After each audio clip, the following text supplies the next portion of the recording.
Friends, welcome to English பேச ஆசையா. So இன்னைக்கு தான் வந்து ஃபர்ஸ்ட் டே நம்ம ஸ்போக்கன் இங்கிலீஷ் கிளாஸோட முதல் நாள். ஓகே, எல்லாரும் எப்படி இருக்கீங்க? நல்லா இருக்கீங்களா? Okay, fine. நம்ம வந்து ஒரு ஜாலியா வந்து ஸ்டார்ட் பண்ணலாம் ஸ்போக்கன் இங்கிலீஷ் கிளாஸ். 30 நாள் நடக்க போகுது. 30 நாளுமே வந்து கிளாஸ் ஸ்கிப் பண்ணாம பாருங்க. ஓகே, டே 1ல ரொம்ப பேசிக்ல இருந்து நம்ம பார்க்க போறோம். ஓகே, சோ பேசிக்ல இருந்து நான் வந்து சொல்லி தர போறேன். இங்கிலீஷ் வந்து எப்படியாவது பேசி ஆகணுங்கிற ஆசை இருக்கு இல்லையா? சோ அப்படி ஆசை இருக்கிறவங்களுக்கு இந்த வீடியோ ரொம்ப ரொம்ப யூஸ்ஃபுல்லா இருக்க போகுது. ஏன்னா எல்லாமே நீங்க கத்துக்க போறீங்க.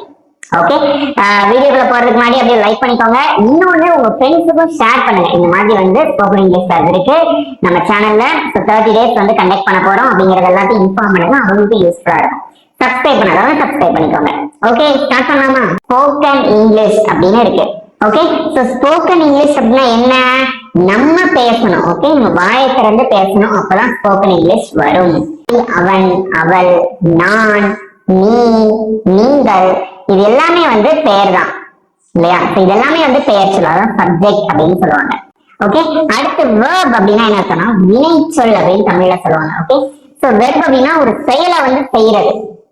அப்போ ஒரு சென்டென்ஸ் முழுமை அடையணும் அப்படின்னா அதுக்கு என்னென்ன இருக்கணும்?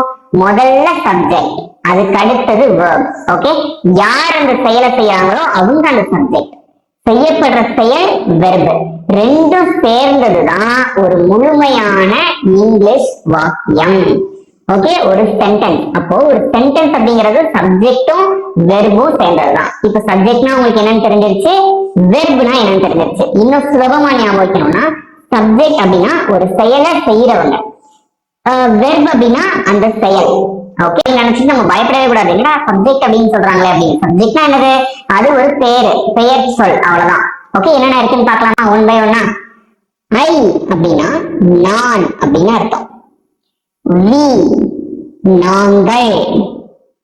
யூ நீ அல்லது நீங்கள். நீ அப்படிங்கிறதுக்கும் நீங்கள் அப்படிங்கிறதுக்கும் யூ தான் சொல்லணும். தே அவர்கள். ஹி அவன். ஷி அவள். இட் அது. நேம்ஸ் அப்படின்னா பெயர்கள். இது ஒண்ணும் கிடையாது, நம்ம எல்லாரோட நேம்ஸ். காவியா, செந்தில். ஓகே, இந்த மாதிரியான பெயர்கள் நம்ம எல்லாரோட நேம்ஸ். ஓகே, இது எல்லாமே சேர்ந்ததுதான் பெயர்கள். இவ்வளவுதாங்க சப்ஜெக்ட். இங்கிலீஷ்ல பேசிக் ஒரு சென்டென்ஸ் வந்து சப்ஜெக்ட்ல தான் ஆரம்பிக்கும். அதனால இதை நல்லா மனப்பாடம் பண்ணிக்கோங்க, நோட் பண்ணி கூட வச்சுக்கோங்க. ஓகே, இங்கிலீஷ் கிளாஸ் 30 நாளுமே வந்து ஒரு கோர்ஸ் நம்ம அட்டென்ட் பண்றோம் அப்படிங்கறத மனசுல வச்சுக்கோங்க. ஓகே, இங்கிலீஷ் நம்மளால வந்து தரவா பேச முடியும் அப்படிங்கிற நம்பிக்கையோட பாருங்க வீடியோவை. ஓகே, சப்ஜெக்ட்ஸ் என்னன்னு தெரிஞ்சிட்டீங்களா? அடுத்தது வெர்ப் பார்க்கலாம். வெர்ப் அப்படின்னா செயல், நம்ம செய்யக்கூடிய செயல். ஓகே, அதுல 2 கேட்டகரி இருக்கு. ஓகேவா? சோ இதுதான் பேசிக். ஆக்ஷன் வெர்ப், ஸ்டேட் வெர்ப் அப்படின்னு சொல்லுவாங்க. ஆக்ஷன் வெர்ப் அப்படின்னா ஆக்ஷன் அப்படின்னா நம்ம செய்யக்கூடிய வேலைகள். ஓகே, விளையாடுறது பிளே, சாப்பிடுறது ஈட், சமைக்கிறது குக், படிக்கிறது ஸ்டடி, இது எல்லாமே நம்ம செய்யக்கூடிய வேலைகள். இதெல்லாம் ஆக்ஷன் வெர்ப் அப்படின்னு சொல்லுவாங்க. ஸ்டேட் வெர்ப் அப்படின்னா என்ன அர்த்தம்னா நம்ம இருக்கக்கூடிய நிலை, நம்ம என்னவா இருக்கோம் ஓகே அப்படிங்கறத சொல்றதுதான். ஓகே, இந்த ஸ்டேட் வெர்ப வந்து பி வெர்ப் அப்படின்னு சொல்லுவாங்க. இன்னைக்கு கிளாஸ்ல நம்ம பார்க்க போறது இந்த ஸ்டேட் வெர்ப் பத்தி பார்க்க போறோம். இன்னும் ஈஸியா இருக்கும். ஓகே, பாருங்க, நம்ம இருக்கக்கூடிய நிலை அல்லது இப்படி இருக்கணும் அப்படின்னு சொல்லுவாங்க. பி அப்படின்னா தமிழ்ல இரு அப்படின்னு அர்த்தம். ஓகே, பாருங்க, பி காம் அமைதியா இரு. பி ஸ்ட்ராங் ஸ்ட்ராங்கா இரு. He is the doctor. அவன் ஒரு டாக்டர். அப்போ அவனோட நிலைமையை குறிக்கிறது. அவன் ஒரு doctor. He is a doctor. I am a student. நான் ஒரு மாணவன். அப்போ ஸ்டூடெண்ட், டாக்டர் இதெல்லாம் அவங்க இருக்கக்கூடிய நிலைமையை குறிக்கலையா? அதுதான் பி வெர்ப். ஓகே, சோ இதுல வந்து என்னென்ன கேட்டகரி இருக்கு அப்படிங்கறத நம்ம பார்த்தோம். சோ பி அப்படின்னா நான் என்ன சொன்னேன்? இரு அப்படின்னு சொன்னேன். ஓகே, அதை வச்சு நம்ம ஒரு சில வாக்கியங்கள் படிக்கலாமா? ஓகே, இது வந்து டைரக்டா அந்த பி நம்ம யூஸ் பண்றோம். ஓகே, எக்ஸாம்பிள் பாருங்க. Be happy. பீனானது இரு, ஹாப்பினா சந்தோஷமா, சந்தோஷமாக இரு அல்லது மகிழ்ச்சியாக இரு. B brave. பிரேவ் அப்படின்னா தைரியம், தைரியமாக இரு. கூல் அப்படின்னா என்ன சொல்றது, பி கூல் அப்படின்னா சில்லுரு, யாராவது அப்படி படப்படன்னு கோவத்துல தான் வச்சுக்கோங்க, பி கூல். ஓகே, சோ கூல்னா என்னது, ஒரு மாதிரி சில்லுன்னு அமைதியாரு அல்லது அது ஹாப்பியாரு அப்படிங்கிற மாதிரி. அடுத்தது பி குவைட். குவைட் அப்படின்னா அமைதியாக, அப்ப அமைதியாக இரு. அடுத்து பி ஸ்ட்ராங். ஸ்ட்ராங்னா என்னது, ஸ்ட்ராங்கா இரு, பலமாக இரு அப்படின்னு அர்த்தம். Present form, past form, future ஃபார்ம்னு 3 இருக்கு. 3க்குமே தனித்தனியா பி வெர்ப்ஸ் இருக்கு. என்னன்னு பார்க்கலாம். ப்ரெசன்ட் ஃபார்ம் என்ன அப்படின்னு பாத்தீங்கன்னா am, is, are. அது எங்க யூஸ் பண்ணணும் அப்படின்னு நான் உங்களுக்கு சொல்றேன். பாஸ்ட் ஃபார்ம் அப்படின்னா was, were. ஃபியூச்சர் ஃபார்ம் அப்படின்னா will be. அப்போ பி வெர்ப்ஸ் அப்படின்னா என்னவா இருக்கும் அப்படிங்கறத சொல்றது. 3ஐயும் நம்ம தனித்தனியா பார்த்து இன்னைக்காக முடிச்சிடலாம். ஓகே, பி வெர்ப்ஸ் வந்து பிரசன்ட் ஃபார்ம்ல எப்படி இருக்கு அப்படின்னு பார்த்து எக்ஸாம்பிள்ஸ் பார்க்கலாம். ஓகே, am அப்படின்னா இருக்கிறேன் அப்படின்னு அர்த்தம். ஐ அப்படிங்கக்கூடிய சப்ஜெக்ட் வந்தா நீங்க am யூஸ் பண்ணணும். ஓகே, நீங்க என்னவா இருக்கீங்க, நான் வந்து டீச்சரா இருக்கேன், நான் டாக்டரா இருக்கேன் அப்படின்னு சொல்லுவாங்க இல்லையா, அதான் இருக்கிறேன் அப்படின்னு அர்த்தம். அப்படி சொல்றதுக்கு நீங்க வந்து am தான் யூஸ் பண்ணணும். ஓகே, is வந்து எங்க வரும் அப்படின்னா he, she, it. அவன், அவள், அது, இந்த 3 வந்தா is வரும். ஓகே, அவன் டாக்டராக இருக்கிறான், அவள் டாக்டராக இருக்கிறாள். ஓகே, அது என்னுடைய நாயாக இருக்கிறது, ஐ மீன் அது என்னோட dog, it is my dog அப்படின்னு சொல்லுவோம் இல்லையா, அவ்வளவுதான். ஓகே, ஆர் அப்படின்னா இருக்கிறார்கள் அப்படின்னு அர்த்தம்.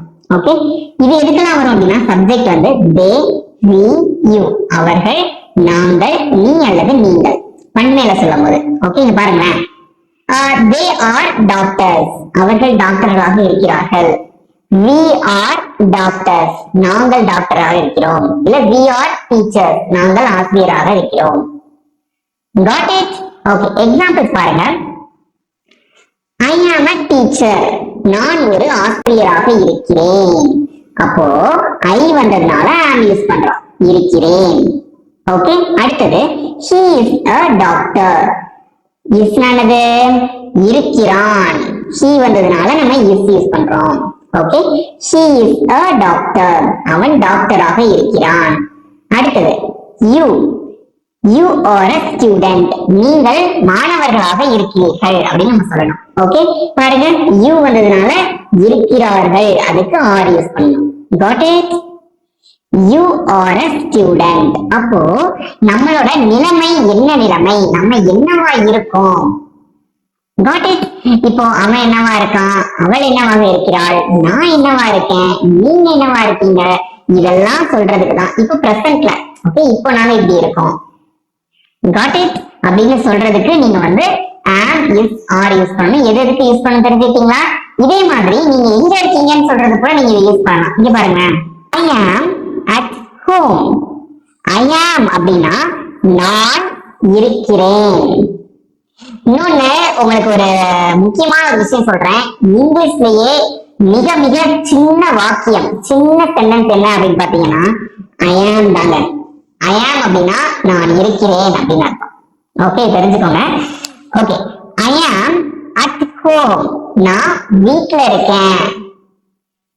இது அவன் வீட்ல இருக்கான் அப்படின்னா எப்படி சொல்லுவீங்க, சின்ன டிஃபரன்ஸ் தான். அவன் அப்படின்னா என்னது, he. இருக்கிறான், அதுக்கு என்ன யூஸ் பண்ணணும், is. he is at home. இது அவள் வீட்டில் இருக்கிறாள் அப்படின்னா she. அவள்னா she is at home. இவ்வளவுதான், ஈஸியா இருக்கா? ஓகே, இதுக்கப்புறமா பாஸ்ட் ஃபார்ம் பார்க்கலாம். பாஸ்ட் ஃபார்ம் என்னது, பாஸ்ட் நடந்த ஒரு விஷயம். எக்ஸாம்பிள், நான் வீட்ல இருந்தேன், நான் டீச்சரா இருந்தேன், பட் இப்போ இல்ல, பாஸ்ட்ல இருந்திருக்கீங்க. ஓகே, பார்க்கலாம். பாஸ்ட்ல ஒரு இறந்த காலத்துல முடிஞ்ச டைம்ல நீங்க எப்படி இருந்தீங்க, போன வருஷமோ இல்ல போன வாரமோ 2 நாளைக்கு முன்னாடியோ நீங்க எப்படி இருந்தீங்க, என்னவா இருந்தீங்க அப்படிங்கறத குறிக்கிறதா பாஸ்ட் ஃபார்ம். அங்க என்னென்ன பி வெர்ப்ஸ் யூஸ் பண்றதுன்னு was, were யூஸ் பண்ணணும். was எதுக்கு யூஸ் பண்ணணும் அப்படின்னா I, he, she, it, names அதுக்கு நம்ம யூஸ் பண்ணணும்.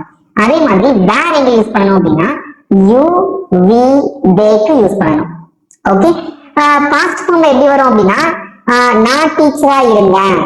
ஓகே, அவன் சந்தோஷமா இருந்தான், அவர்கள் வீட்டிலே இருந்தார்கள், இப்படிதான் வரும். ஓகே, எக்ஸாம்பிள் பார்க்கலாம். I was at home. நான் வீட்டிலே இருந்தேன். ஓகே, was இருந்தேன். He was at home. அவன் வீட்டிலே இருந்தான். They were at home. அவர்கள் வீட்டிலே இருந்தார்கள். I was happy. நான் சந்தோஷமாக இருந்தேன். She was a teacher. அவள் ஒரு ஆசிரியராக இருந்தாள். வந்து நம்ம எப்படி இருந்தோமோ அதை சொல்றதாங்க இந்த பாஸ்ட் ஃபார்ம். அதுக்கு ரெண்டு பீவர் was, இன்னொன்னு were. புரிஞ்சுட்டீங்களா? அடுத்ததா பார்க்க போறது என்னன்னா future form. Future form, future அப்படின்னா என்ன அர்த்தம்? எதிர்காலத்துல நாங்க எப்படி இருப்போம்? ஐ மீன் 2 நாளைக்கு அப்புறம் என்னோட பர்த்டே வருது, அல்லது எங்கேயாவது நீங்க வந்து டூருக்கு போறீங்க அப்படின்னா நீங்க சந்தோஷமா இருப்பீங்க இல்லையா? சோ நான் ரொம்ப சந்தோஷமா இருப்பேன், அவன் ரொம்ப சந்தோஷமா இருப்பான். ஓகே, நான் ஒரு டாக்டரா இருப்பேன் 2 வருஷம் கழிச்சு அப்படிதான் சொல்லுவோம்ல, அதுக்கு நீங்க will be யூஸ் பண்ணணும். ஓகே, எக்ஸாம்பிள் பார்க்கறதுக்கு முன்னாடி will be எந்த சப்ஜெக்ட் வந்தாலும் நீங்க will be தான் யூஸ் பண்ணணும். Okay, example I will be happy. நான் சந்தோஷமாக இருப்பேன். You will be happy. நீ சந்தோஷமாக இருப்பாய். He will be at school. அவன் ஸ்கூல்ல இருப்பான். இப்படி கூட எடுத்துக்கலாம். He will be at school tomorrow. நாளைக்கு அவன் ஸ்கூல்ல இருப்பான். Okay, they will be at school. அவர்கள் பள்ளியில் இருப்பார்கள், அல்லது அவர்கள் ஸ்கூல்ல இருப்பார்கள்.